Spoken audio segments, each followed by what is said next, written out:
My new song almost never saw the light of day. I used ideas from these 3 songs to get it finished. I had to do this to prevent this from becoming yet another average song. Destined for the abyss of unreleased music. Kobe. Today, I'm going to show you exactly how I figured out what was wrong with my song. 3 elements of the song that make it an undeniable hit, and I'm going to show you how you can do it too. Make sure you stick around so you can learn exactly how you can use this in every single song that you make. I started writing this song at the end of July 2021. I'd been with my girlfriend for about a year and she just moved back home for the summer. I missed her, so I wrote a song about it. I wanted this song to have lyrics you could cry to, but music you could dance to. Then I thought of this.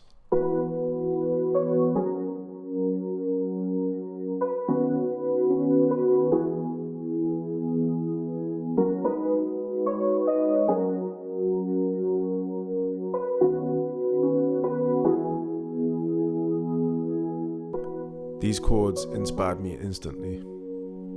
So I started writing down some words and came up with this chorus. I can't get you off my mind, but I don't get you by my side, yeah. The days go by and I realize I'm happiest when you're in my life. Then I gave that a bass line and came up with this kick pattern. And then I added some more drums over the top of that.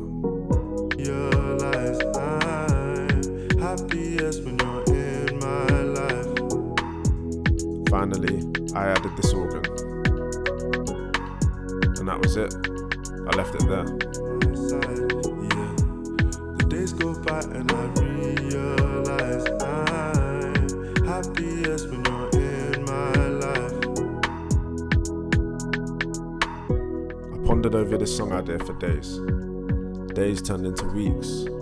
Weeks turned into months. And then I kind of just left it for over 2 years.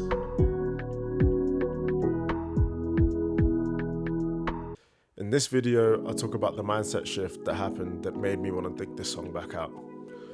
Long story short, I needed to finish this song, and I gave myself a week to do it.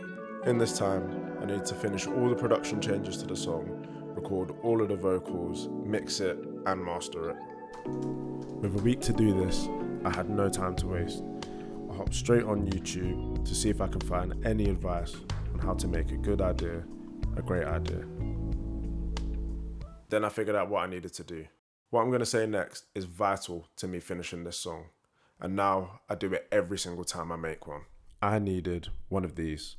After you finish the first draft of a song, create a playlist with a load of other songs that you think sound similar. Songs with a similar tone, songs by similar artists to you, songs of the same genre, etc. Listen to these songs and then listen to your song and compare the two. Does it sound like your song's missing anything? You'll find out when you do this.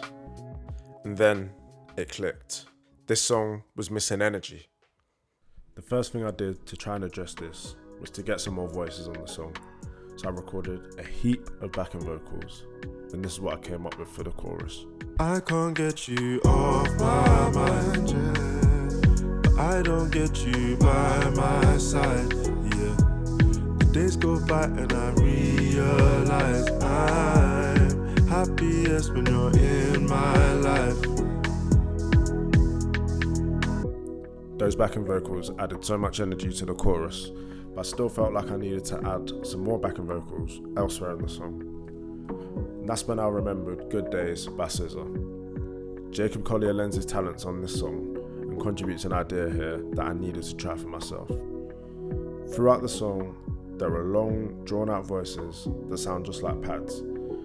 They add another layer to the song, but sound airy and don't clog up the mix. You can easily do this in just a few steps. First, you need to record some ooze. Make sure you record multiple versions of each one and send them to a bus, then take off some top end and add some chorus.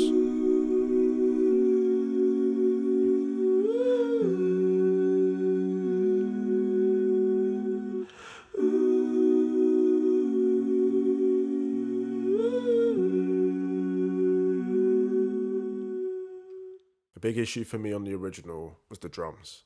They seem pretty bare and lacking in any energy.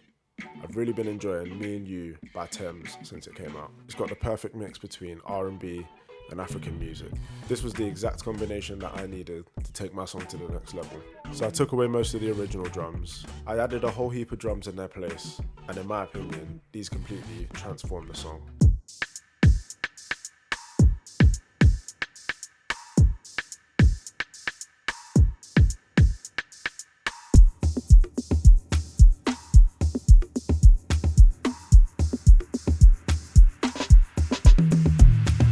The most important thing for me here was to not get too carried away. I wanted to beef up the drums some more, but I didn't want to get overexcited, overdo it, and have all these drums clash with each other. The final trick I used, you probably don't even hear it that well, but I can guarantee you feel it. Titanium by David Guetta is a great example of this. In the chorus, there's a pulsating synth, which I believe was done with sidechaining, but I decided to do this another way. Here's how I did it. I took the organ sound that I had in the original, and I thought it would be cool to add some movement to it. I did this using the Auto Filter plugin in Logic and using the LFO section. This basically applies the filter based on the wave of an oscillator. I decided to go with the offbeat quarter note here, which makes the sound more bouncy. But let's take a listen to the before and after.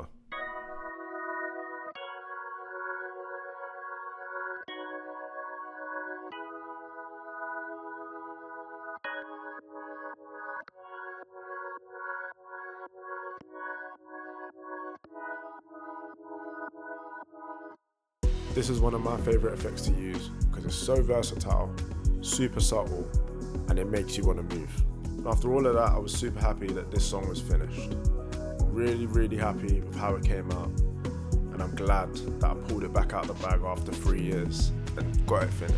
This project taught me to never give up on an idea that I think is good, and to put in the time to make it a great idea. If you want to listen to the song, it's called In My Life. You can find it on Spotify and Apple Music and everywhere you listen to music. You can even find it here on YouTube. I hope you enjoyed the breakdown, and I hope you learned something from this video. If you did, I'd really appreciate it if you like this video and if you subscribe to my channel. But other than that, I will see you guys next time. Take care.